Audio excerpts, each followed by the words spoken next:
you, sir? All good, my man. All good. Good.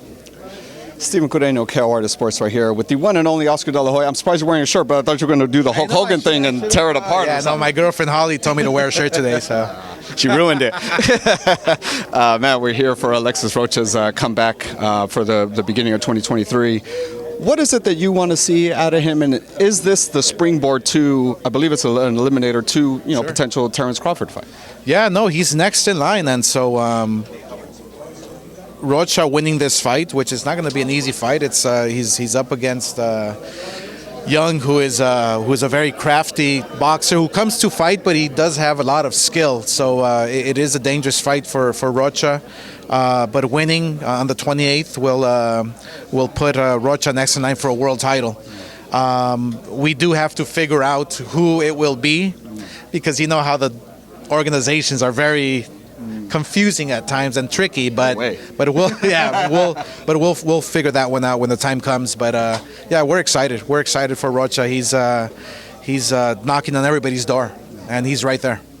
Speaking of the organizations and all that, right? I mean, I know Virgil was #1 WBO for a while, but now I believe it's Stanionis that he's facing. Is that for the WBA? So is Virgil kind of going the WBA route and Alexis going the WBO route? Is that kind of the game plan? I believe Stanionis is the regular champion at the WBA. Right. See, that's the whole confusing part about it, is, there's so many champions and this and that. So, look, we're going to keep knocking on everybody's door.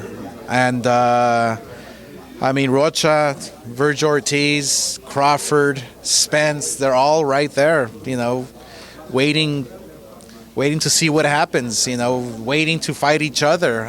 There's a lot of great fights at 147, so we're looking forward to it. Boxing fans are waiting too, brother. Yeah. I know you've talked about it already, yesterday was the deadline for the Tank contract. I know you said you're going to talk to Ryan later on today, have a meeting with it. Is there like a better fight on the table? Is there maybe something else you want to offer Ryan to maybe skew away from that fight? Because it seems like that's like the biggest fight out there. It's the one that everyone wants. What is it going to take to push that over the line? Look, to get the record straight, I want the fight. Ryan wants the fight. We want it. We've agreed on terms with the other side, the PBC side, the Al Heyman side, the Tank Davis side, the Espinoza side. Like, we agreed to terms. We just do not have a signed contract. And it's very odd for me to hear Steven Espinoza say, well, a long-form contract gets signed the week of the fight or one day before the fight or when they're weighing in. That's BS. I've never been involved in anything like that. Steven Espinoza actually was my lawyer, who used to draft up my contracts, and I would never sign a contract the week of the fight. Right. It just never happened. So, look, we need to start promoting. We need to start getting the ball rolling here. We have to talk about so many logistics because it's a big, mega fight. And I'll tell you one thing: it's the best fight that boxing can have in recent years. So I'm very optimistic it's going to happen.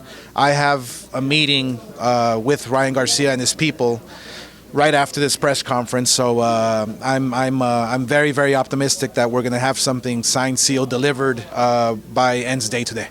What did you think of Tank's last performance? Took him a couple rounds. Obviously, he was kind of breaking down the guy, figuring it out, and then eventually got the KO. Pretty devastating. The guy couldn't see. He was out of it. What did you break down the knockout for me? I think that's who Tank Davis is. He's a dangerous, very, very calculated fighter. He knows what he's doing. He knows how to break down his opponents. He knows how to put the pressure. He knows how to make it exciting. He knows how to make fights exciting. He's a fighter who knows how to put on the show. That's the reason why he sells out venues.